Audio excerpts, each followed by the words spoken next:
Oi, gente. A gente vai continuar com a disciplina de epidemiologia aplicada aos serviços de saúde. A disciplina teve que ter, como vocês sempre estão acostumados, ela é dividida em dois momentos. No primeiro momento da disciplina, eu escolhi falar, e é preciso falar um pouco da introdução, do conceito, dos objetivos, das aplicabilidades dessa epidemiologia, e também falar dos indicadores. Porque sem os indicadores, sem entender indicadores, coeficientes, natalidade, mortalidade, morbidade, a gente não gera informações. Se a gente não gera informação, a epidemiologia ela termina não servindo para nada. E aí, nessa segunda parte da disciplina, eu escolhi focar o livro que eu peguei para montar o meu plano de aula para vocês é um livro chamado Epidemiologia Aplicada a Serviços de Saúde. É um livro da capinha verde, que eu posso até mandar referência para vocês no final do slide, quando eu mandar os slides em PDF. E aí, eu escolhi falar de duas coisas que são importantes também quando se fala dessa epidemiologia, porque essa epidemiologia ela é dividida em epidemiologia descritiva e epidemiologia analítica. A descritiva, o nome já está dizendo, ela vai descrever, a gente vai trabalhar com um processo de descrição de algum tipo de evento, e a gente tem que seguir sempre algumas perguntas primordiais para a gente poder fazer a descrição desse tipo de evento. Já a analítica, a gente vai testar as hipóteses que essa descrição desses eventos geram. Basicamente, ela é dividida dessa forma. E quando a gente está falando muito da epidemiologia descritiva, a gente está falando de uma coisa que a gente tem ouvido muito no jornal nesse processo da pandemia da Covid-19, que é a questão do processo epidêmico, de entender aquela curva, de entender o que é uma epidemia, de entender que a epidemia ela sempre vai ter um aumento no número de casos, mas esse aumento no número de casos ele vai diminuir, mas o que vai depender é a velocidade que a gente aumenta, por isso que se falava tanto em achatar a curva. Tudo isso é epidemiologia descritiva. Já a epidemiologia analítica é aquela que vai trabalhar os estudos epidemiológicos, que vocês provavelmente já devem ter ouvido falar, no ensaio clínico, randomizado, no estudo de corte, no estudo de caso-controle, no estudo transversal. E aí, nessa segunda parte, eu vou focar mais nesses dois momentos. E quando a gente está falando de epidemiologia descritiva, a gente está falando de estudos descritivos. O que são esses estudos descritivos? Estudos descritivos descrevem as características gerais da distribuição da doença em relação ao lugar, ao tempo e aos atributos da pessoa. Então, sempre que a gente estiver falando de descrição de um evento, a gente vai ter que definir esse evento, a gente vai ter que trazer informações em relação ao lugar, onde, em relação ao tempo, quando, em relação ao atributo de pessoas, quem. É preciso definir isso de forma bem direitinha. Então, o objetivo dessa epidemiologia descritiva ou desses estudos descritivos é conhecer a distribuição de um evento em uma população em um determinado tempo também. Então, é importante decifrar e definir que a gente tem que falar de um evento específico. E nesse evento específico, trazer informações em relação a essas questões de lugar, tempo e pessoa.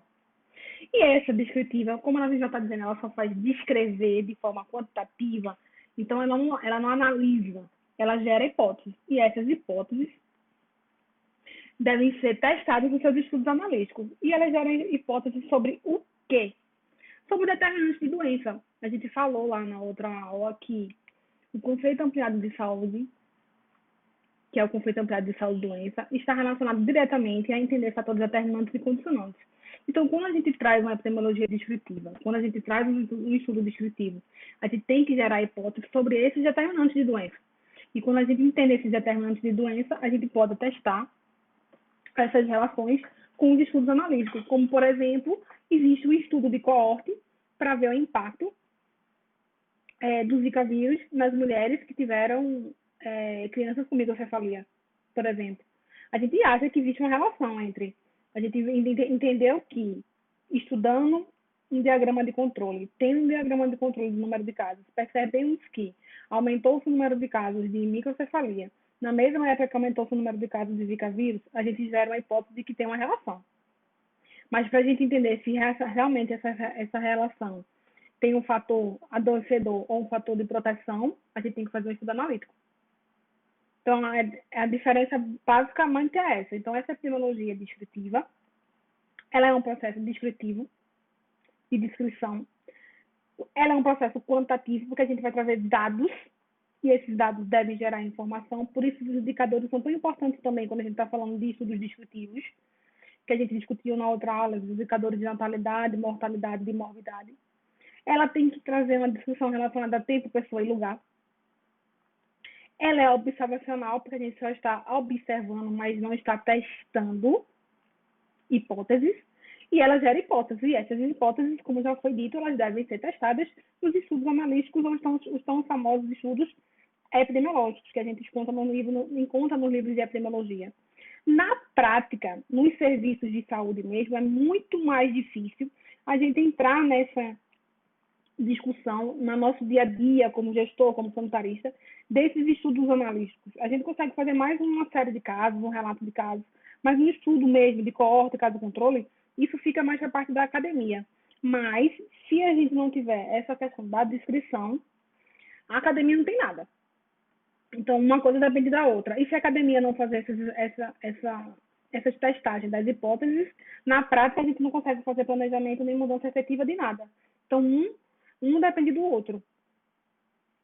Então, quando a gente está falando dessa epidemiologia descritiva, a gente está tentando especificar algumas descrições. E essas descrições tem que estar relacionado a um evento e espelhar-se em uma distribuição. Então, a primeira pergunta que a gente tem que fazer é o quê? Que tipo de evento a gente quer fazer? Em que tipo de população a gente quer olhar esse evento? Em que período a gente quer olhar esse evento? Ele tem que estar bem definido, porque não dá para ficar descrevendo sobre tudo. Outra coisa, a gente tem que fazer a pergunta de quem, que são os atributos relacionados à pessoa. Especificar as frequências desse evento em relação às características das pessoas atingidas pelo evento. Então, a gente vai escolher um evento e vai especificar as características relacionadas às pessoas. É quando a gente responde a pergunta quem.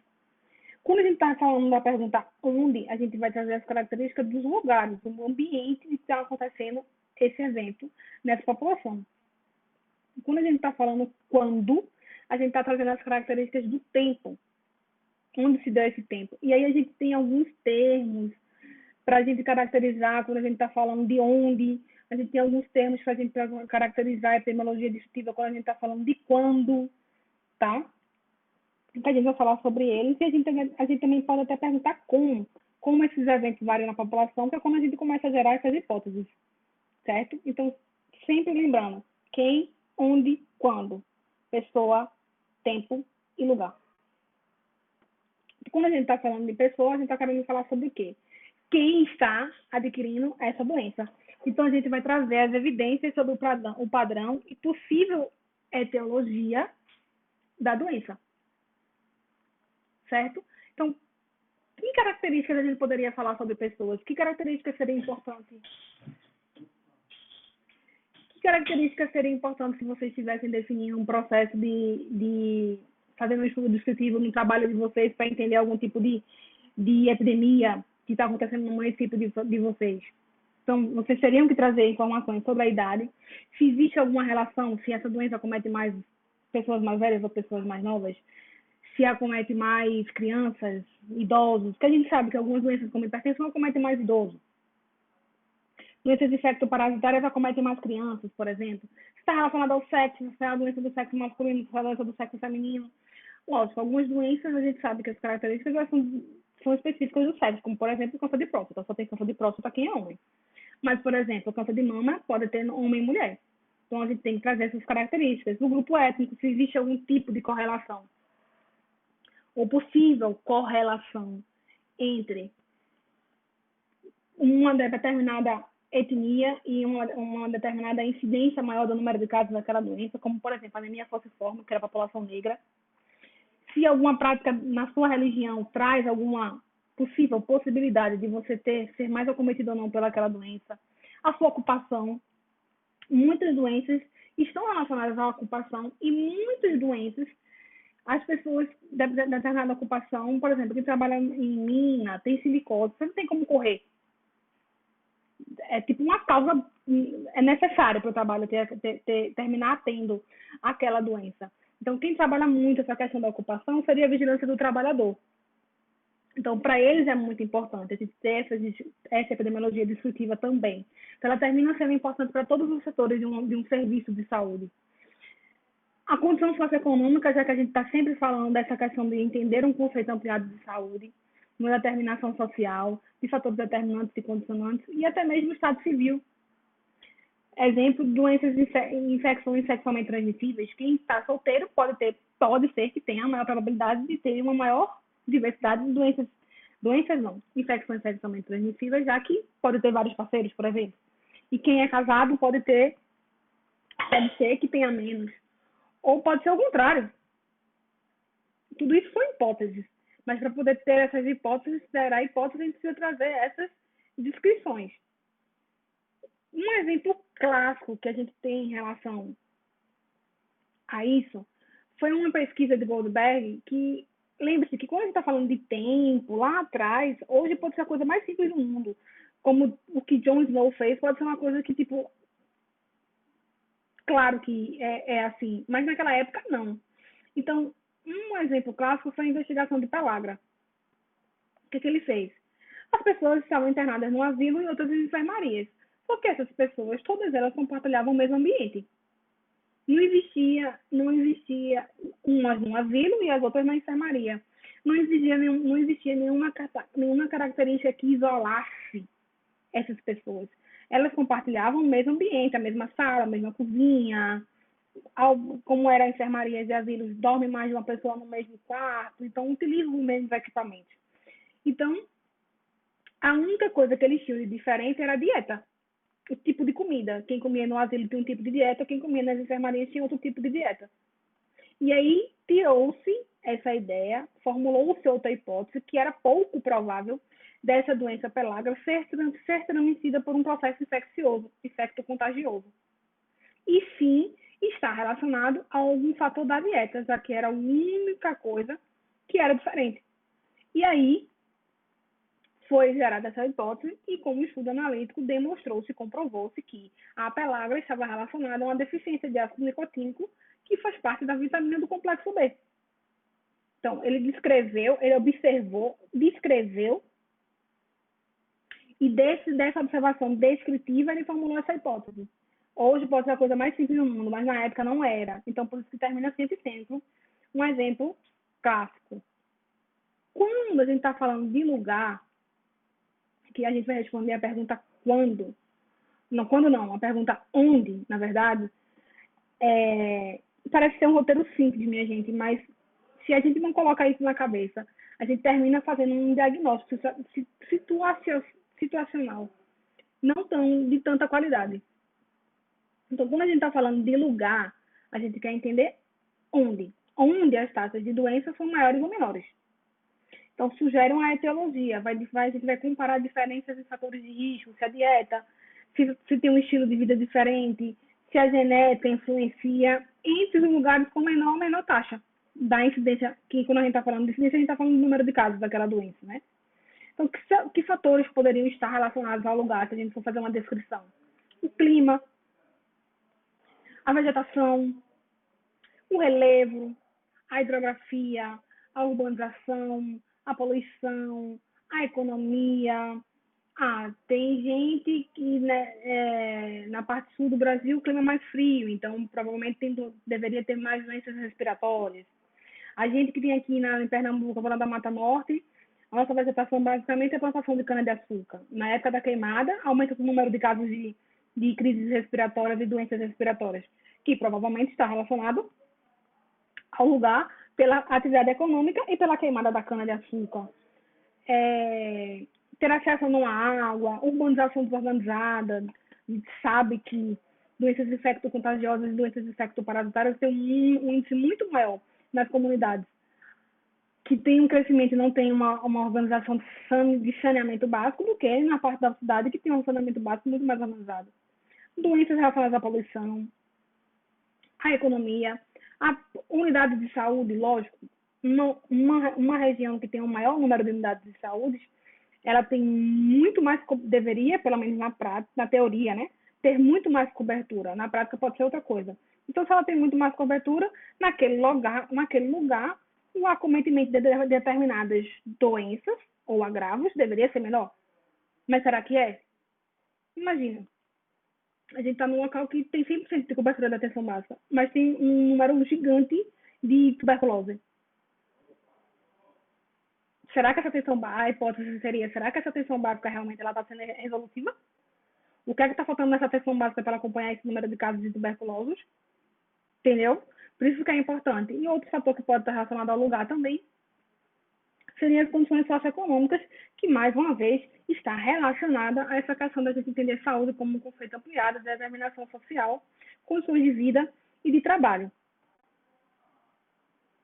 Existe também os fatores ambientais artificiais, que são colocados e são criados pelo homem, que não é o clima, não é a vegetação, não é o relevo, mas foi colocado de forma artificial. E quais seriam esses fatores artificiais, que também é importante descrever quando a gente está falando do questionamento lugar? Modificação ou destruição da paisagem natural, que pode afetar. Emissão de poluentes ambientais, que pode, e a gente sabe que afeta, na incidência de doenças. O emprego incorreto e uso abusivo de agrotóxicos, que é uma discussão constante na saúde pública. E hoje em dia é praticamente impossível a gente comer alguma coisa no supermercado que não tem agrotóxico. Contaminação de alimentos por agentes microbiológicos, substâncias químicas ou radiativas. Aditivos químicos e hormônios, que também nessas comidas industrializadas é muito difícil e também é muito caro ter uma alimentação totalmente orgânica. Então a população meio que adoece de forma forçada.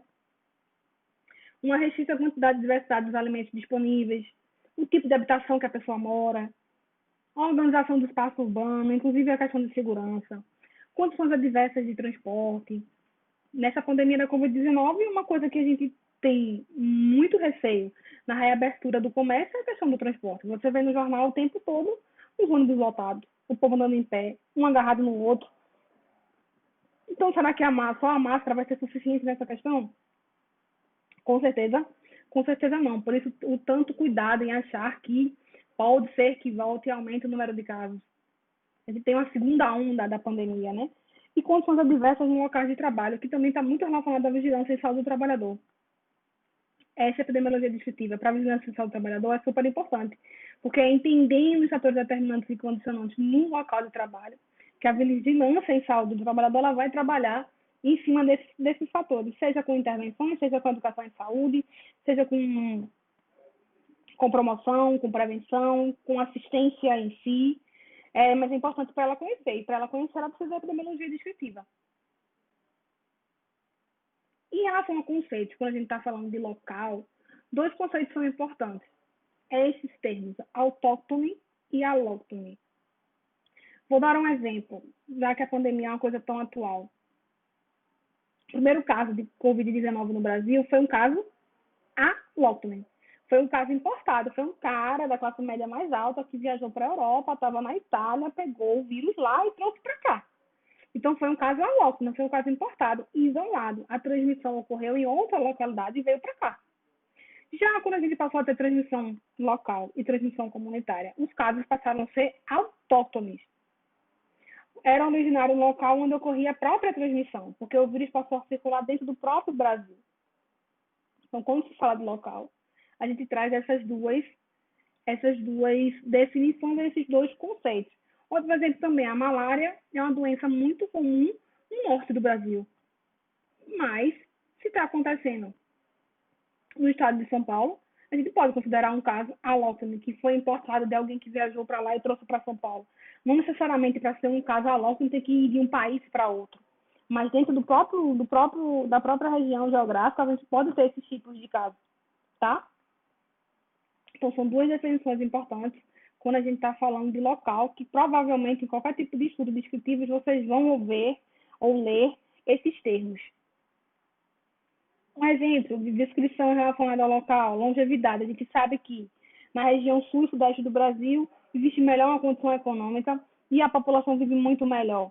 Então, a longevidade no sul, principalmente no sul, deixa eu pegar a canetinha,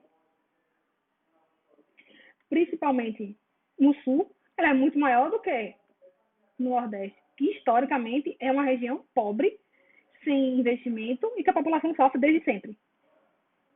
Então, isso está relacionado ao lugar com as características de quê? Não só o ambiente, mas a economia, condições socioeconômicas, tá? Lugar local. Outro, quando a gente mapeia os casos de dengue, por exemplo, a gente vê esses pontinhos azuis, a gente entende que nesse local existe uma maior incidência do número de casos de dengue, ou de chikungunya, ou de zika, ou de qualquer outro tipo de doença. Então, existe alguma condição nesses locais aqui que faz com que a incidência de casos seja maior. E a gente só consegue enxergar isso mapeando e descrevendo. Se a gente não mapear e não descrever, a gente pode, tipo, atuar com ações específicas para dengue nas regiões que nem precisariam, por exemplo. Tá? E a outra variável que a gente usa quando a gente está falando de epidemiologia descritiva são as variáveis relacionadas ao tempo. Quando?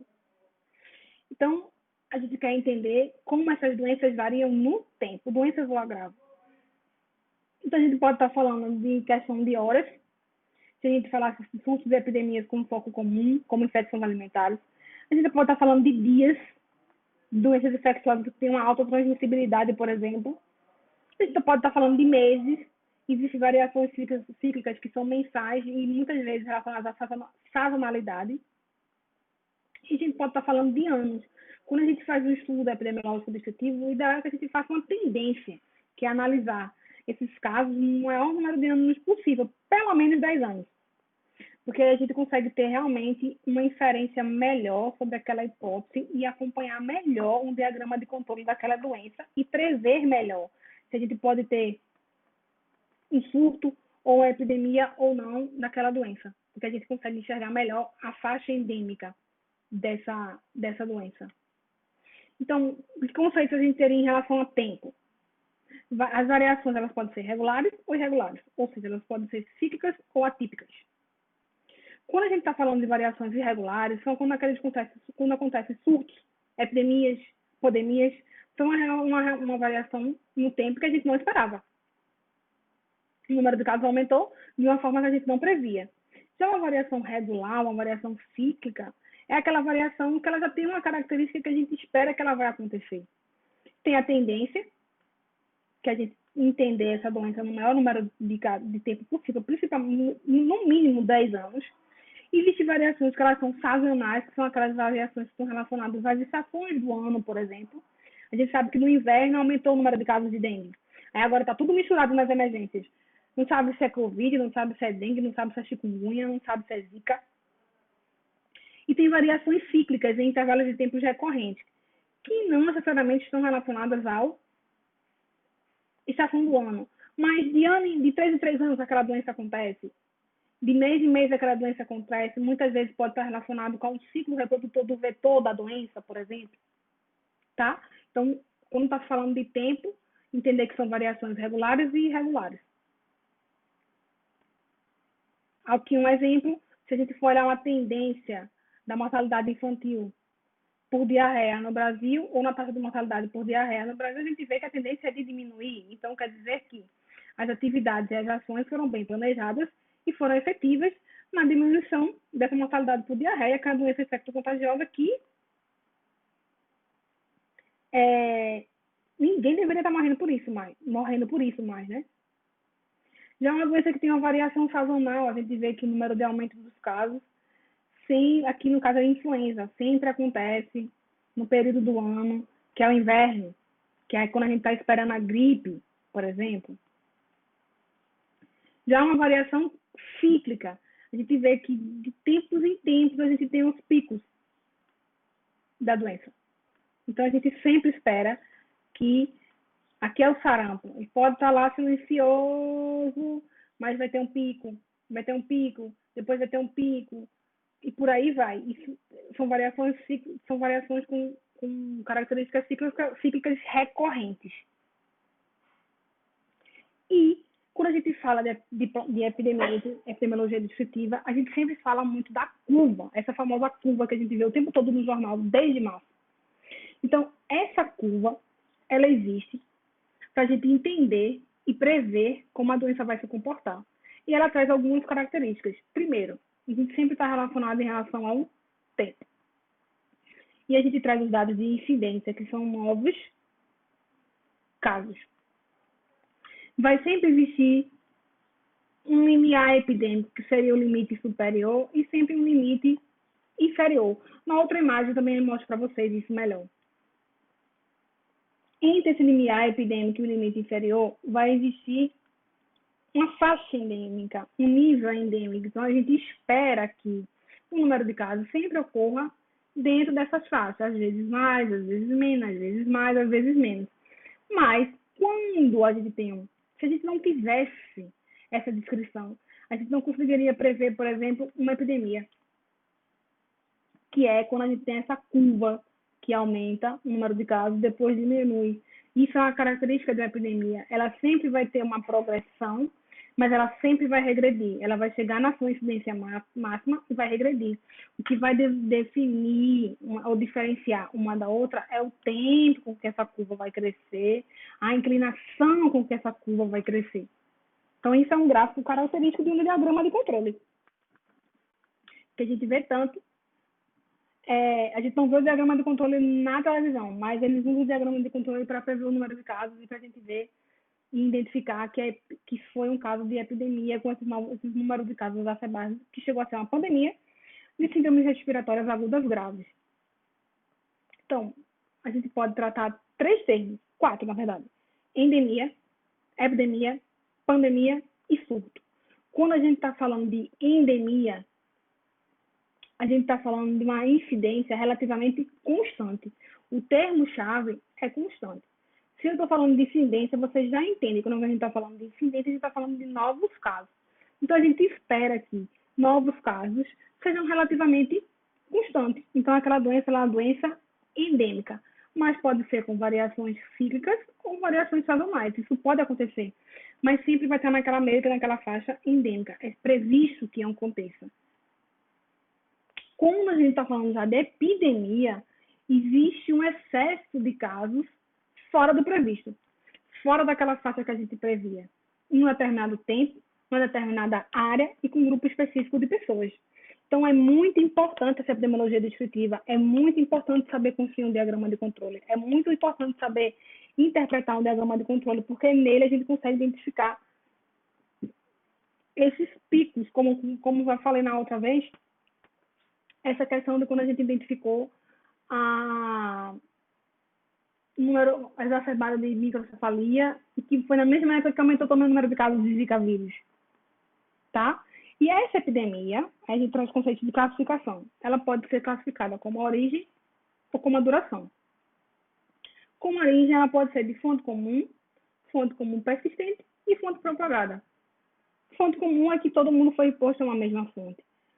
Fonte comum persistente é que todo mundo foi exposto a essa mesma fonte por um período maior.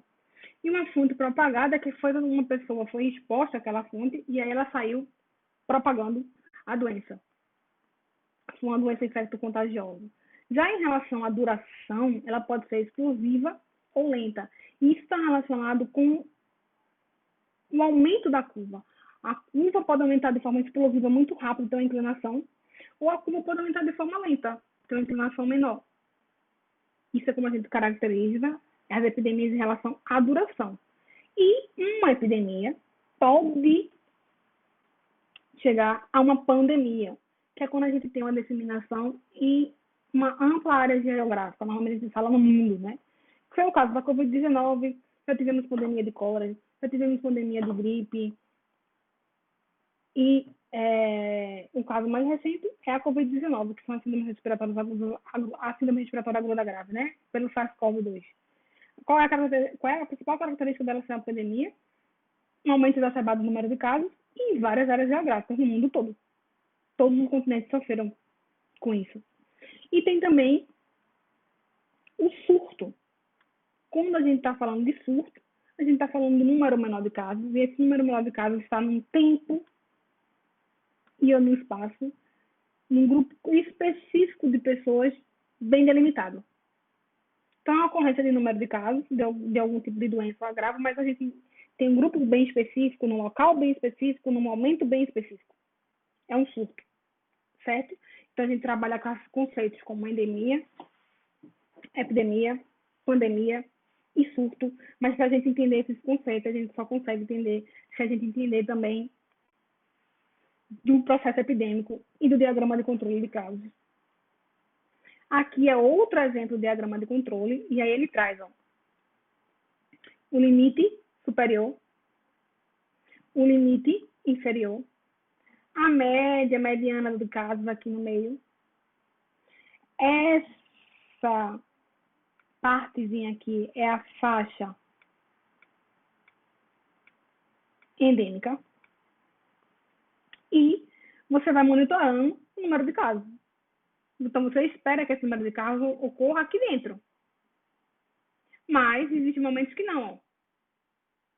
O que foi que aconteceu aqui para aumentar o número de casos? O que foi que aconteceu aqui para aumentar o número de casos? A gente consegue entender que foi uma epidemia.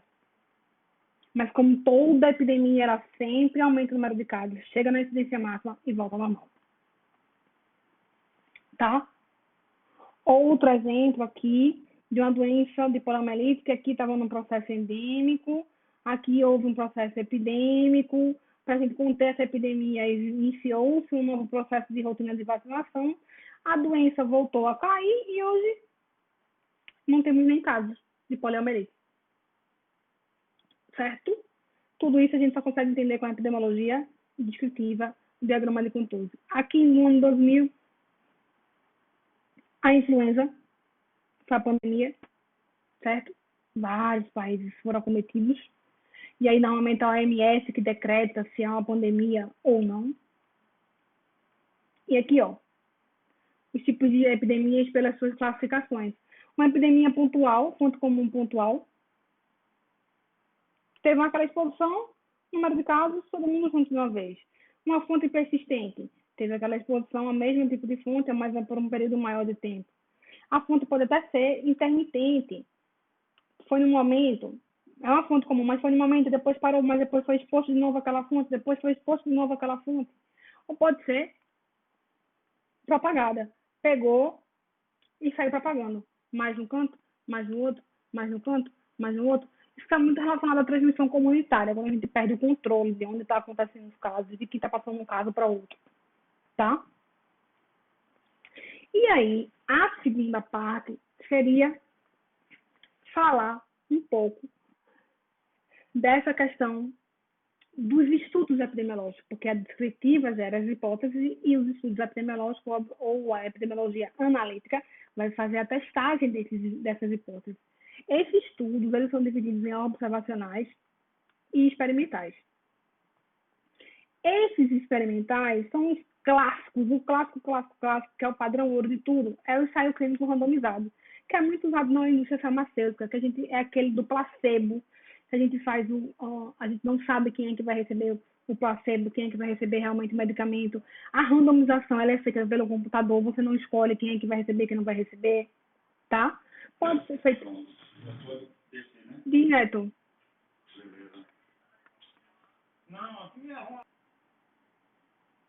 Voltando à discussão, esses estudos experimentais são muito mais acadêmicos, por isso que eu não escolhi falar sobre eles.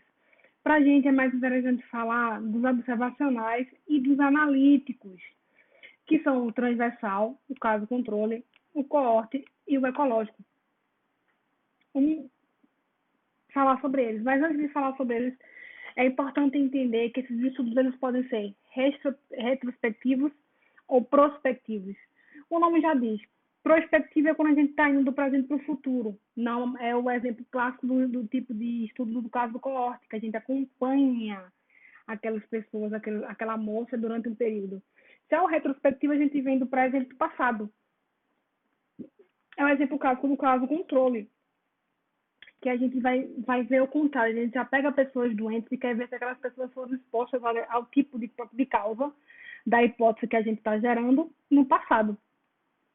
Então, prospectivo do presente para o futuro, retrospectivo do presente para o passado. Cada um com suas características, cada um com suas vantagens e cada um com as suas desvantagens. Um primeiro exemplo seria os estudos transversais. Transversal, a gente tem que lembrar que ele está fazendo um corte. Ele faz um retrato. Ele pega só um determinado momento. Então, ele não consegue trazer características de incidência, por exemplo, de novos casos, porque ele está fazendo um recorte da doença naquele momento, ou do evento naquele momento. Então, a primeira característica é que ele faz um retrato da situação. Faz um corte transversal. Pega, fazer aqui, tá o celular e fazer um corte transversal. Então, a determinação simultânea, no mesmo momento, do fator de interesse e do desfecho de investigação, numa população bem definida em um determinado momento. É utilizado para avaliar se existe relação entre essas variáveis. Mas ele é muito mais importante e ele é importante para avaliar a prevalência, porque não dá para fazer estudo de incidência se eu vou pegar um corte transversal. Para fazer um estudo de incidência, eu preciso fazer um acompanhamento no tempo de uma forma prospectiva. E aqui é um corte pontual, num determinado momento, em uma população bem definida. Tá? Exemplo, para a gente fazer um estudo da utilização de medicamentos, que é o que está sendo muito discutido e falado nesse momento da cloroquina, ou dos medicamentos que podem ser utilizados para a Covid-19. A gente poderia fazer um estudo transversal e entender que a ceftriaxona é o principal antibiótico utilizado para conseguir melhorar os pacientes que tiveram Covid-19, por exemplo. Ou para fazer uma análise de prevalência de um determinado evento, já que ele é um corte. Como ele está fazendo um corte, ele está pegando o número de casos naquele momento. E naquele momento eu estou pegando todo mundo junto. Eu não estou só olhando casos novos. Então teria como vantagem ele ser mais fácil, mais barato de ser realizado e gerador de hipóteses de associação. Mas ele também gera hipóteses. A gente precisaria de um estudo mais completo para poder fazer a correlação efetiva dessas hipóteses. E a desvantagem é que a gente não testa, a gente só zera essas hipóteses, pois as variáveis são medidas simultaneamente, certo? Outro estudo clássico desses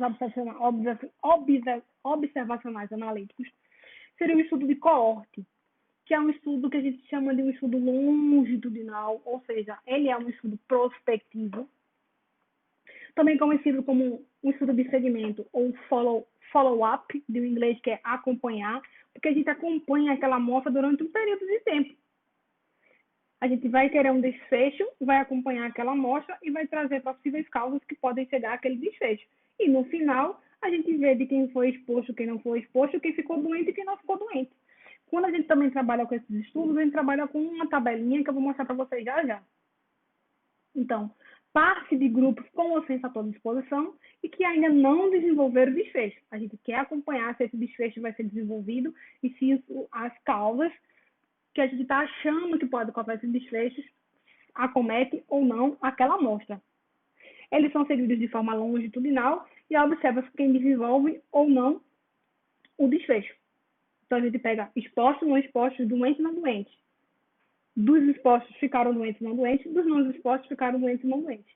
Quando a gente está falando de caso controle, a distribuição já é diferente. Vocês vão ver na tabelinha. Esse estudo de coorte, ele foca mais diretamente nos fatores relacionados ao desenvolvimento do evento. São importantes para avaliar a incidência de doenças, já que a gente está acompanhando, está fazendo follow-up dessa amostra. E estabelece uma etiologia e fatores de risco. E o bom é que a gente pode mudar esses fatores de risco durante o processo de acompanhamento da amostra. Porque tem que acompanhar por mais de anos. Não é um ano, 2 anos, 3 anos. No mínimo 10 anos acompanhando. Certo? Um exemplo clássico de estudo de coorte, que a gente sempre vê em todo canto, é fazer a correlação das pessoas que tiveram câncer de pulmão fumar. Peguei minha amostra de pessoas sadias e vou acompanhar essas pessoas durante um longo período de tempo. Nessas pessoas, eu acho que, eu entendo que para ter câncer de pulmão, o cara fuma, tem a maior probabilidade de ter câncer de pulmão.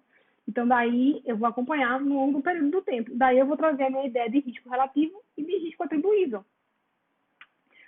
Se é ou não um fator de proteção ou um fator de causa fumar em ter câncer de pulmão ou não. Eu acho arretado isso. Aí, aqui é um exemplo do estudo de coorte. Você tem uma população. Nessa população, a gente vai escolher uma amostra saudável, com as características dessas pessoas mais próximas entre si possível. Dessa amostra, alguma vai ser exposta a fatores de estudos e outras não. E Nessa exposição, pode ser positiva para o desfecho que a gente quer, pode ser negativa, e a não exposição também pode ser positiva, pode ser negativa ao desfecho que a gente quer. Tudo isso acompanhado de forma longitudinal, num tempo. Esse é o padrãozinho do estudo de coorte. E quando a gente também pode enxergar por outra forma, que é dessa forma de enxergar, a gente tem essa tabela. A gente pega a nossa amostra, vai ter os expostos e não expostos. Desses expostos, alguns ficaram doentes, outros não ficam doentes. Dos não expostos, alguns ficam doentes, outros não ficam doentes. Daí, a gente faz uma tabela, sempre uma tabela de expostos, não expostos, doentes e não doentes. Porque aí a gente calcula a incidência dos expostos, a incidência dos não expostos, e aí a gente calcula risco relativo e risco atribuível. Certo? Que seria essa tabela aqui. A gente faz uma tabela de expostos, quem foi exposto, quem não foi exposto, quem ficou doente, quem não ficou doente. E a gente calcula duas medidas para estudos de coorte, as medidas de risco. Como a gente está falando de incidência, lembre no conceito de incidência, que a gente está falando do risco de adquirir uma doença, que é diferente quando a gente está falando de prevalência, que a gente diz quantos estão doentes. Em incidência, a gente mede risco. Então, aqui a gente vai tratar dois tipos de indicadores, que seria risco relativo e risco atribuível. E do valor desse risco, a gente sabe se é um fator de proteção ou se é um fator de causa. Risco relativo é a incidência dos expostos sobre os não expostos. E o risco atribuível é a incidência dos expostos menos a incidência do não exposto. Então, o que seria a incidência dos expostos? Incidência é o quê? O número de casos novos sobre todo mundo que teve a doença. Nesse caso, quem é o número novo? Quem é todo mundo que teve a doença? Quem é a nossa população? Os expostos. Mas eu quero saber o número de casos novos, então eu só quero o número de casos novos dos expostos. Qual é a incidência dos não expostos? Todo mundo que é não exposto. Mas eu quero saber o número de casos novos, os doentes, de todo mundo que é não exposto. Aí eu calculo a incidência dos expostos e a incidência dos não expostos. Daí eu calculo o risco relativo e risco atribuível. Quando eu estou falando de risco relativo, eu estou falando do risco dos expostos em ficarem doentes em todo mundo daquela amostra. E de risco atribuível, eu estou falando da incidência dos expostos, qual é o maior risco mesmo de existir uma atribuição, uma relação daquele fator com o desfecho, certo? Quando a gente fala de caso controle, a gente não usa a medida de risco, porque a gente não está fazendo um estudo de incidência, mas a gente usa a medida que dá para inserir uma chance, tá? Que a gente vai ver já já. Então, no coorte, quais seriam as vantagens? A gente faz a seleção do controle relativamente simples. É só escolher uma parte da amostra. A qualidade dos dados de exposição da doença pode ser de excelente nível, já que a gente acompanha no momento de coleta. Dados de exposição são conhecidos antes da ocorrência da doença. Muitos desfechos clínicos podem ser investigados simultaneamente, inclusive vários fatores também. E os resultados são expressos em coeficiente de incidência. A desvantagem, por ser um estudo longitudinal, ele é de alto custo. E um número alto de pessoas a ser acompanhadas, e um número alto de pessoas a ser acompanhadas, ou seja, o número de pessoas a ser acompanhadas são grande. Então é muito caro. E é muito difícil fazer um estudo desse se a gente for estudar doenças raras. Porque é 1 em 1 milhão. Como é que a gente vai conseguir garantir que aquela amostra tenha um desfecho de uma doença rara? A doença rara, a gente estuda o estudo de caso controle, que é um estudo que vai ao contrário, do presente para o passado, que é o próximo estudo. O estudo de caso controle. Ele parte de indivíduos, nossa amostra já são indivíduos que têm a doença. Aí a gente pega indivíduos que já têm a doença, indivíduos que não têm a doença e vai para trás. Ver quem foi exposto e quem não foi exposto. E não quem ficou doente ou não ficou doente. É o contrário. Então, passe de indivíduos com a doença e sem a doença e busca no passado a presença ou ausência do fator de exposição. Compara-se os grupos para investigar a associação entre eventos de interesse e alguns preditores e são importantes para doenças raras, surtos ou agravos desconhecidos. já que é muito mais fácil eu escolher aquelas pessoas que já têm aquelas doenças raras e buscar no passado, certo? Um exemplo dele aqui, ó, já é o contrário. Eu não vou botar exposição, expostos e não expostos. Vou pegar pessoas doentes, pessoas não doentes, amostras mais parecidas entre si possível e vou buscar exposição ou não exposição, exposição ou não exposição no passado. Então, ele é um estudo retrospectivo. Eu não calculo incidência. Então, eu não posso calcular risco.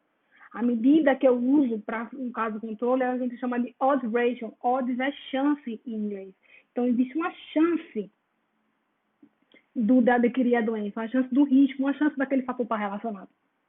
Certo? Por isso que eu não posso usar o termo risco relativo e risco atribuído. Então, veja que aqui, ó, igual ao outro. Aqui não é exposto, não exposto. No coorte era exposto, não exposto, doente, não doente. Aqui já é doente, não doente, exposto, não exposto. Não do exposto e não exposto. Como é que calcula o odds ratio? Tem que fazer a tabela. Sempre tem que fazer a tabela. Expostos, não expostos, doentes, não doentes. Odds ratio é multiplicar, fazer um cruzamento. Pega a multiplicação dos expostos que ficaram doentes versus os não doentes dos não expostos e dividir pelos doentes dos não expostos vezes os não doentes dos expostos. Certo? Odds ratio é uma taxa de chance de ter uma correlação. Ok? Quais são as vantagens de um estudo de caso controle? Ele é rápido, porque já vou do presente para o passado. Ele é de baixo custo, é de fácil execução, pode analisar vários preditores simultaneamente também, e o estudo inicial para novas hipóteses. E além de ser ético, porque eu já peguei a pessoa doente. Um estudo que tem um viés muito de antiético é um estudo experimental ou intervencional de ensaio clínico. Tá? E as desvantagens. A dificuldade da gente selecionar os controles, já que a amostra é muito pequena. Informações incompletas, já que a gente vai buscar no passado, em prontuário, em entrevistas, e as pessoas podem esquecer das coisas. O viés de informações de seleção, fatores de confusão, impossibilidade de um cálculo direto de incidência entre os expostos e não expostos, que a gente não acompanhou o surgimento de novos casos, a não avaliação da frequência dos eventos, e ele é um estudo retrospectivo. A gente pede muita informação quando a gente vai do presente para o passado. E aí, quando a gente calcula esse risco relativo e quando a gente calcula esses odds ratio, a gente quer saber se esses fatores que a gente acha que podem causar o desfecho são fatores de proteção ou são fatores de causa. Então, a gente o divisor vai ser o número 1, já que é uma divisão.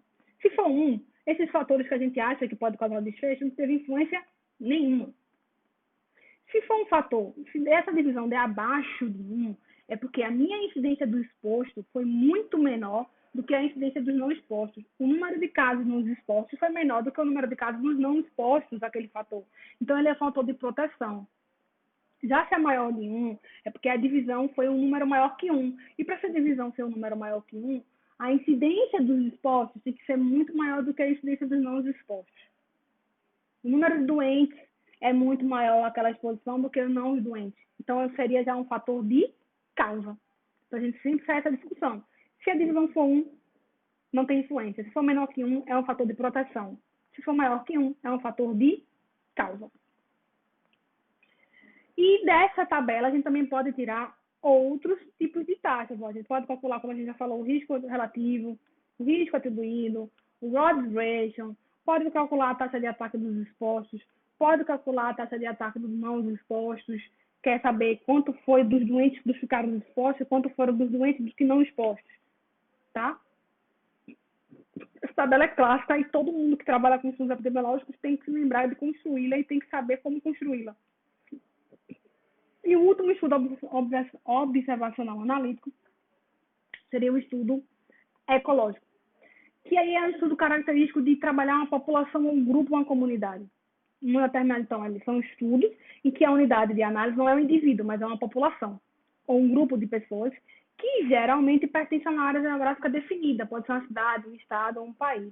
E por trabalhar a população ou grupo de pessoas, eles procuram avaliar melhor o contexto social e ambiental, que podem afetar a saúde desses grupos populacionais. Então, ele tem aquela pegada mais de fatores determinantes e condicionantes, e não muito a etiologia da doença, certo? Então, qual é a vantagem? É rápido, é barato, pode avaliar efeitos contextuais, como os estudos transversais. Ele também gera hipóteses, mas o transversal não testa, eles testam essas hipóteses de forma mais rápida. E a desvantagem? Não é possível fazer esse fator de associação entre exposição e nível de doença individual, já que eu estou analisando um grupo. A dificuldade de controlar os fatores de confusão, já que eu estou analisando um grupo. E as exposições são medidas em média de população e não valores individuais reais. Então, esses foram os principais estudos que eu queria falar para vocês, porque são mais estudos observacionais. Estudos experimentais é mais para quem tem na área da academia, não usamos muito para aplicação nos serviços de saúde no nosso dia a dia. Eu vou colocar mais um slide com o livro que eu usei de referência para vocês, para montar a ideia das aulas para vocês, que vocês podem comprar na internet. Essa é um livro muito bom, sai um pouco muito dessa pegada de rock and roll, ele é muito mais aplicado a serviços de saúde. Continua disponível para as dúvidas, vai ter o exercício dessa aula, e qualquer coisa é só mandar um e-mail, falar no WhatsApp ou falar no Instagram, e a gente vai trocando as informações e se ajudando.